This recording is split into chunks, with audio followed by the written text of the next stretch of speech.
Welcome back, everyone. Buckle up on your journey to healing. It may be a bumpy ride. Here on this Therapy Thursday, to help you build the life you want, is clinical social worker and therapist Tahisha Shedden.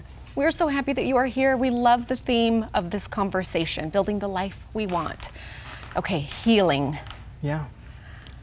Healing is a journey, and you really have to, in order to heal specifically from trauma, you have to go body, mind, soul. You have to get into your body and start to be able to regulate your nervous system. And then you can start doing the unpacking, because your body can handle the emotionally intense experience that you're having. And then when you get to the end of that, you start doing that soul work. Like, what's my meaning and purpose? What do I want out of my life? What does that look like for me? Like, what drives me to live every day? Tahisha, what's stopping us with this healing process? Because a lot of times people want to brush it under the rug.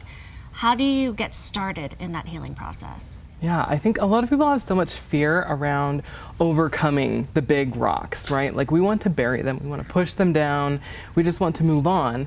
But the thing is our bodies will show us that emotion's going to keep coming up until you address it. And if you can just sit in the discomfort and feel it, you'll be able to heal it. You got to feel in order to heal. And I think that's what stops a lot of people, is the fear of feeling that and being overcome by the emotion. But once you're able to sit with it and move through it, the only way out is through, and that's how we overcome hard things. And it's painful to feel it, so we try to avoid that.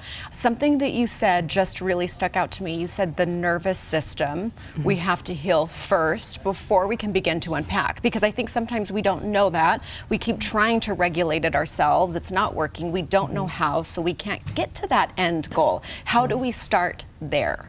We start with resourcing our body. So I like to build routines around engaging your body in a relaxing way every day. So even as you're on the journey, you can engage your nervous system and just give your body, it can be through movement, it can be through breath work, it can be through just doing things that activate your nervous system. There's things that you can do like stretching or yoga, or any of those things will help resource your body to feel a sense of safety, so that when you do talk about the hard things, you know you're grounded, you're there. And every therapist who works with trauma generally knows that we start with resourcing you to help you feel safe, to help your body feel relaxed, before we try to activate any of the shadow stuff, any of the work. And is this what you say, create a daily restorative routine? Is that part of it? Yeah, so I like to create restorative routines, especially with my clients. And for me, I have one. Like, I get up every morning, I go to the gym, and then I do some meditation, I reflect in my journal, and then I start my day. So I've done something, one thing for my body, one thing for my mind, and one thing for my soul, all in the morning.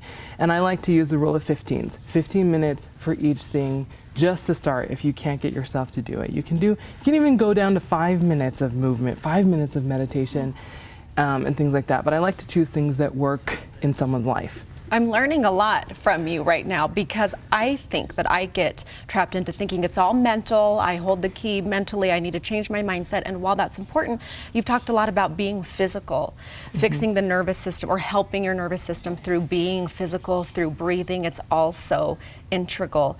Would you say that healing ever ends, or is it an ongoing journey?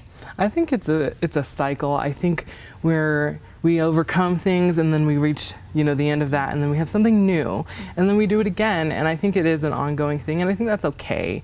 I think there are some big chunks that we definitely have to overcome, especially if you're one with panic attacks. You have a big thing, but once you get beyond that, you're still gonna have some road bumps, and that's just natural. It's part of life.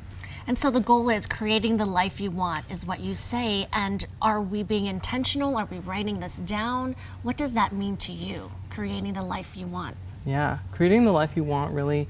I find that trauma survivors specifically have this now what moment, because they've done all this work and they realize that they're kind of different from when they started. And so to me, I like to use tell the basketball coach visualization. I have my clients visualize who they want to be, where they want to be, how they want to move, what they look like, what they feel like, and what they're doing in their life. and practice that and taking aligned action with that thing. And that might involve writing it down and all of those things. But I have them take specific actions to build that life. You get to choose what your life is, you get to create it, and it's beautiful. I love this conversation. If people are watching right now and they would like to learn more or work with you, where do they find you? Yeah, you can find me at foundproject.org, and you can also find me on Instagram, Found by Tahisha, also on TikTok under the same name, and then on Facebook it's Found Project 1. I love this topic, Tahisha, creating the life you want, because we do have some control over that. Thank you for all those reminders.